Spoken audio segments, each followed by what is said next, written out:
Hello again, and welcome back to CUNY's camera collection, because what I've done is I'm taking cameras from my collection and just making brief videos of them. This camera is called the Dual Reflex camera. It's a camera made by the Irwin Corporation, who started in the late 40s to the early 50s. They're most well known for making toy trucks, metal cars, different toys that were popular in the 1940s and 1950s. And in the early 1950s, they started making cameras. The cameras that they made were what's called sardine can cameras.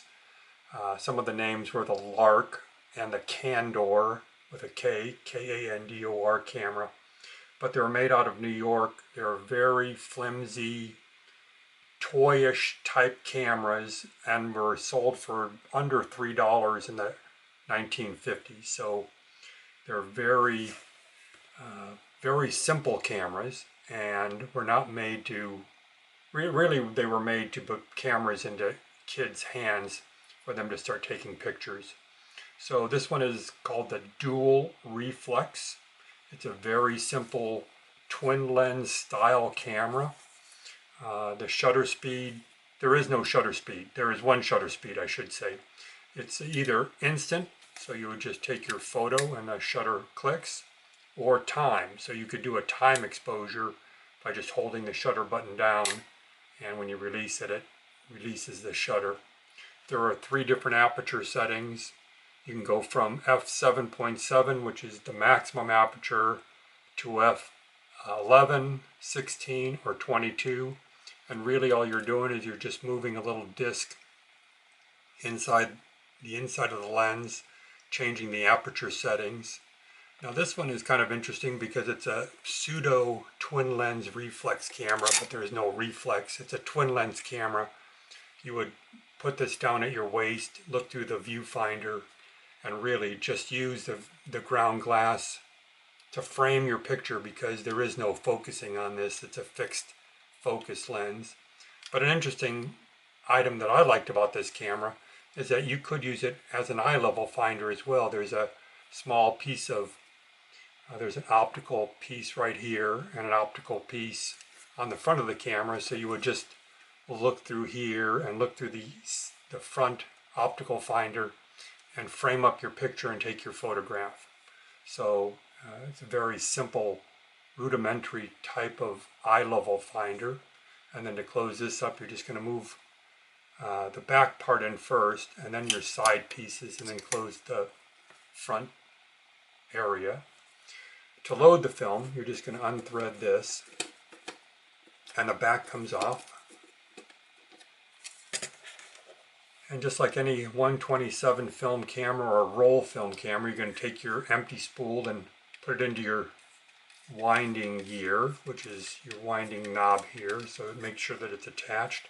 Put your fresh roll of film into here. It's a 3x4 centimeter format frame. Bring your leader and put it into the take-up spool. Wind until you see the start name on the film, paper backing. Close up the back of the camera. And since this has 2 windows, what you're going to do is you're going to roll until you see the number 1 in your first window. Take your photograph, and then slowly wind until you see the number 1 transport up into the top window and take your picture. And you're going to do that all the way through to the number 8. So on a roll of 127 film, since it's a 3x4 format, you're going to have 16 pictures on a roll of film instead of just 8 pictures. It's a very, very simple camera. I actually took this apart because I had to fix the lens shutter, and you can just unscrew these 2 screws here, take the lens part off, take these 2 screws off, exposes the shutter. I just had to lubricate the shutter and get it working again. And I did walk around the neighborhood and took some pictures with it. It's a pretty lo-fi lomography style camera.